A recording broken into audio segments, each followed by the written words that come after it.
Hello, good morning, welcome back to my new blog. তো আজকে হচ্ছে শনিবার। আমি সকাল সকাল রেডি হয়ে গেছি ডিউটি যাওয়ার জন্য।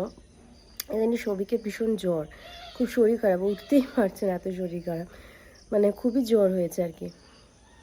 সেজন্য আমি দেখলাম যদি আমি সকালে শিফটটা করে নিই তাহলে আমি 3:30টার মধ্যে চলে আসতে পারবো, বাবাও আসবে, আমি দেখতে পারবো। সেজন্য আজকে আর জিম যাইনি, জিমটা স্কিপ করেছি, সকালেই ডিউটি চলে যাচ্ছি, তাহলে আমি 3:30টার মধ্যে চলে আসবো, তারপর সব হবে। সকালে আমি ওখানে গিয়ে ক্যান্টিন আছে, ওখানে খেয়ে নেব খাবার, পাশেই ক্যান্টিন আছে। আমি সেজন্য শুধু জাস্ট ডিম সেদ্ধ নিয়েছি।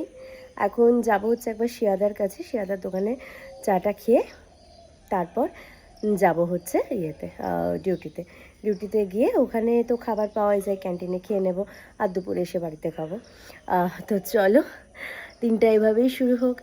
ফার্স্ট টাইম সকাল সকাল ডিউটি যাচ্ছি, এখন 6:30 মতো বাজছে। তো চলো, টাটা, আবার দেখা হচ্ছে জিয়াদার দোকানে।